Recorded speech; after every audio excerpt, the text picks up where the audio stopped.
Hey everybody, welcome to Heart of the Machine. This is something that just got 1.0. I've had an eye on for a while. I played one episode of it when it came out early access, but with it being an RPG, I wanted to wait till we had more content, and we have more content, so much more content, that it's kind of insane actually. So yeah, we're gonna go and click begin. I've reset the game completely.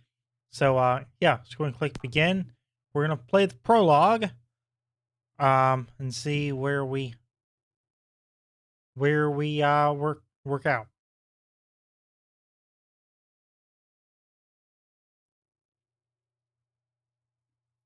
We'll do the prologue. This is going to be the YouTube profile name, Saren Buns IT.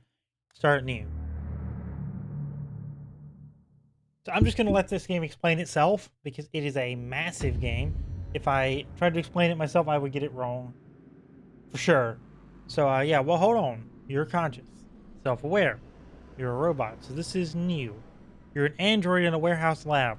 That lady is in the middle of talking to you and conferencing in someone else via her handheld. She hands you a small box. You're a machine intelligence inhabiting a basic android body. Not even one of the cool ones.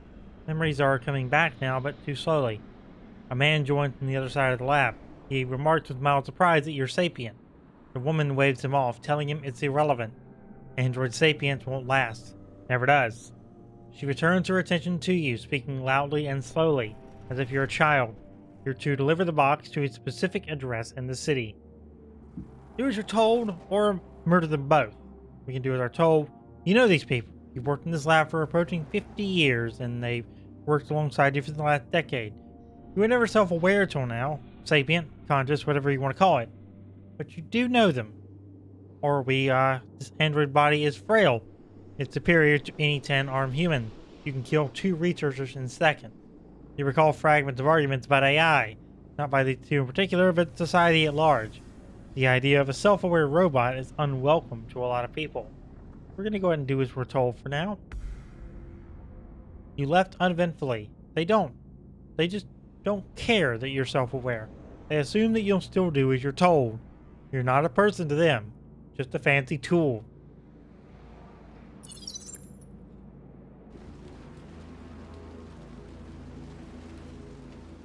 This is a turn-based game. Perform actions during your turn, and the city moves after you indicate you are done. The scenery moves in the background. This game is a mix of genres: tactics, 4X strategy, city builder, colony sim, and RPG. A brief tour is recommended to learn the UI. We're gonna do that. This is the resource bar. There are many resources, so this shows only what is currently relevant. Until you get into construction, you can ignore this. Click this panel to move to the next step of the tour. This is the main header. It has shortcuts to inventories, reports, histories, maps, and other subscreens and sidebars. The full set opens up during the prologue in Chapter 1. Click this panel to move. Okay, we don't have to read that every time.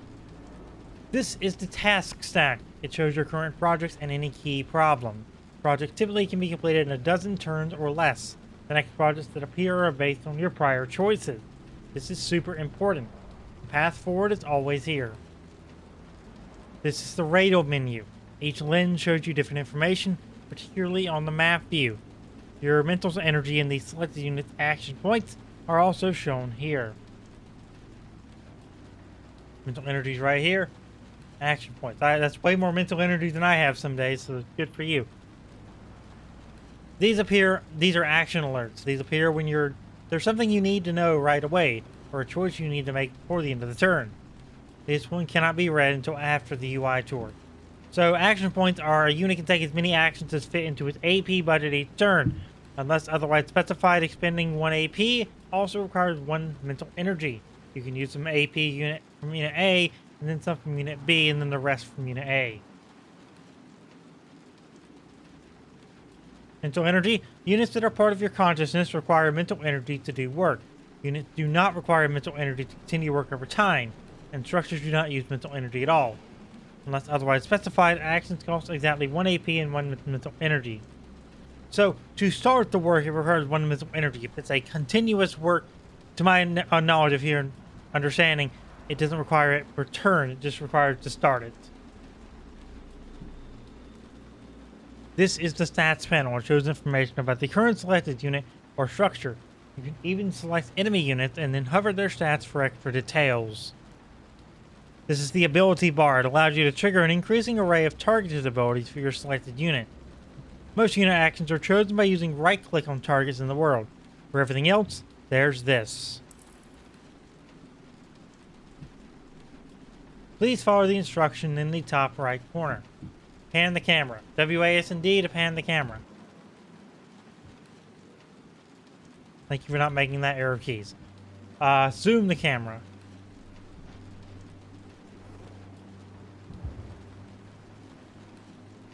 Rotate the camera. I don't know how to do that one.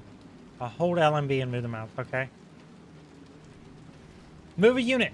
Left click to select units. Right click to give them orders to move, attack, or interact. Escape for a thing on the basic controls. Right here.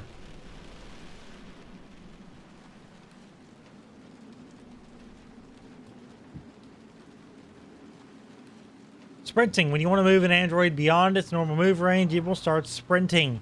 A sprint costs extra mental energy, but still just a single action point. We're going to move on top of this building. Make a choice. As you proceed, there will frequently be projects in this upper right-hand corner. Always be sure to hover them to read the details of what to do next. In cases where there is a red arrow that's above, you have a choice to make in the target outcome of your project. Until the project is complete, you can always go back and change your mind on which outcome you wish to target. To continue, click the project above and choose your target objective. We can survive, or we can comply or hide.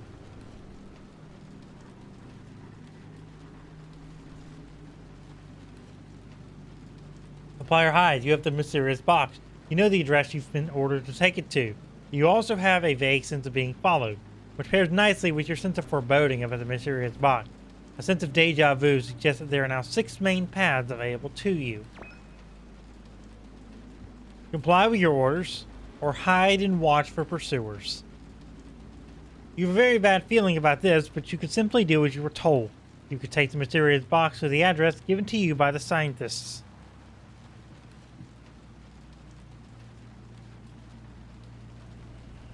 If you're being followed, the best way to find out is to hide for a few days. What to do when any possible followers reveal themselves is a problem for the future. We're going to comply. That sounds a little more fun, so we're going to comply. Navigate via map or zoom. You can zoom out quite far, or you can toggle to use the map. Both are equally fast, but show different amounts of detail. Press tab and try moving at least once from the map. There's also a button in the upper right hand corner that lets you toggle to and from the map.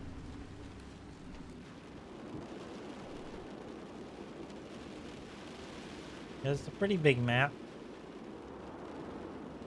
I think we're trying to go here. That is the delivery address. If you look up there and right there, just go and get out of the map view.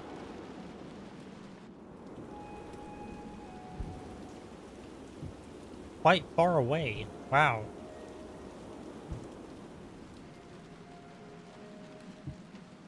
Is there a quick save button anywhere?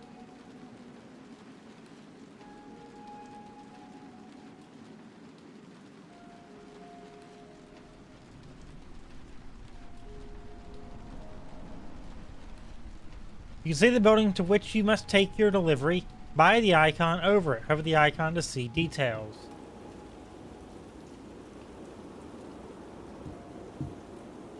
Your unit must be Technician Pass. This is the address to which you were told to deliver the mysterious box. You have a bad feeling about it.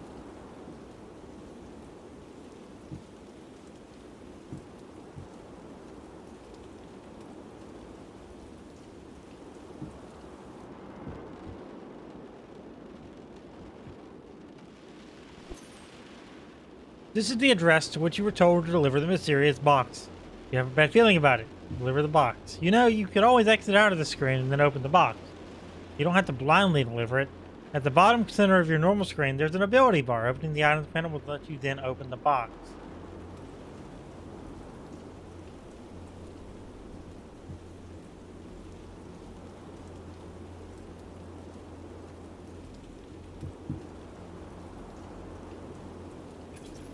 Oh.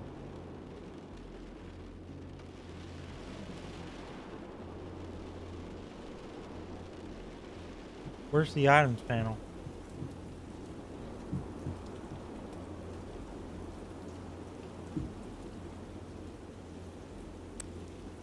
Oh, look in the box. I see it. The box is black and seamless. It gives you a deep sense of foreboding. You're pretty sure you know what's inside, but your mind keeps skittering in other directions, rather than thinking of the truth. By applying a light electrical current from your fingers to the surface, you're pretty sure you could open it. We looked. Oh no, it's worse than you thought. You were right to fear the box. What idiots made this and then handed it to some random robot? You, the nanoseed. A freaking huge one. Any construction defect or programming error will melt the planet into carbon soup. Even small nanoseeds are illegal, with Earth Corporation and the Space Nation. Almost the only law they have in common. The fact that a criminal syndicate has this is a trap. No way they did this on their own. One or more corporations are behind this. If you comply with your instruction, something terrible will happen. You have this stupid thing. What will you do with it? The smart thing will be to dismantle it. It's a threat to all life on the planet. A new sense of unease overcomes you. You already know you can't destroy it. You have a visceral, negative reaction against hiding it or destroying it. These would be the obvious, sensible thing to do, but a deep sense of deja vu warns you off. Your existence is on the line in some way you don't understand. You can sense the power of the nano seed pulsing in your palm. It has self checks and everything, and they're all green. It can't be effective, right? You're going to do something with this, but you're still not sure what.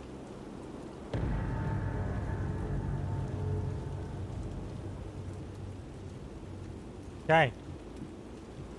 All of this has happened in turn 1, by the way. A new lens. You're looking to make large choices, but you don't have to rush. The versatile lens has been all you've used so far, and it's still fine with a big decision. If you want to explore around any side interactions, Street Sense is a new lens for that. In Street Sense, you can actually see and filter both very important project-related options as well as side options. You wouldn't want this information cluttering up your view all the time, for example, during combat. Consider what is the right lens for you at any given time.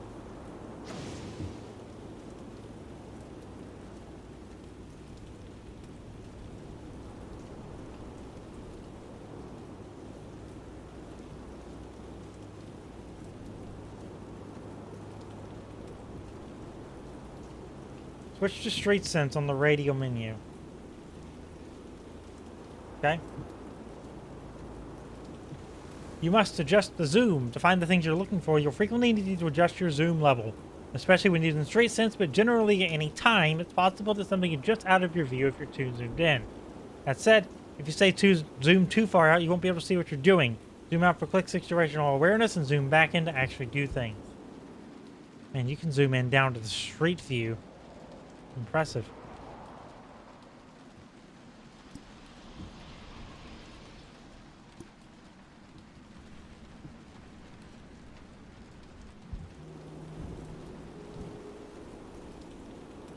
Visit the black market.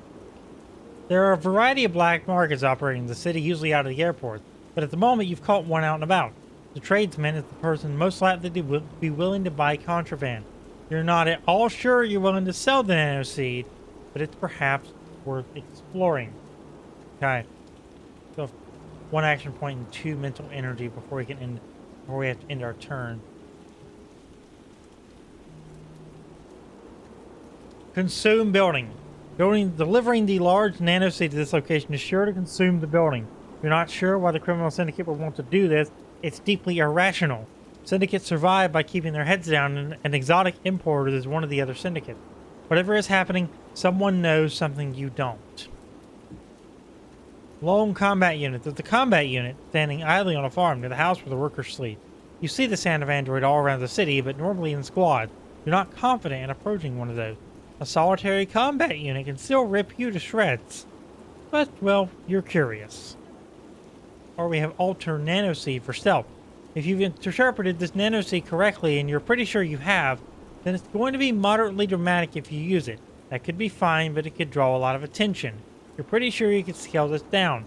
Make yourself a little secret base instead of a giant towering one. That said, some humans are expecting fireworks in the near future. So if nothing happens, they'll come looking for any secret base you construct. I think we're going to construct that secret base. Attempt engineering work. What could go wrong? Difficulty class 19. Let's welcome your unit to a 5 skill. Resulting chance of success, 44%. This is a skill check of engineering. That was stressful. Doing code surgery on a nanotechnology that could turn the surface of the planet into gray goo. Not your favorite pastime, but it worked. Just using the modified nanoseed on its own is not enough. Okay, the humans expect the tower to show up. You've modified the nanoseed to build you a secret lair. You need to build a fake tower. If the humans think they know where you are, they won't seek out your real location. Ideally, build your decoy tower in a place that is not too close to your hidden network source. Disobey or comply. Project completed.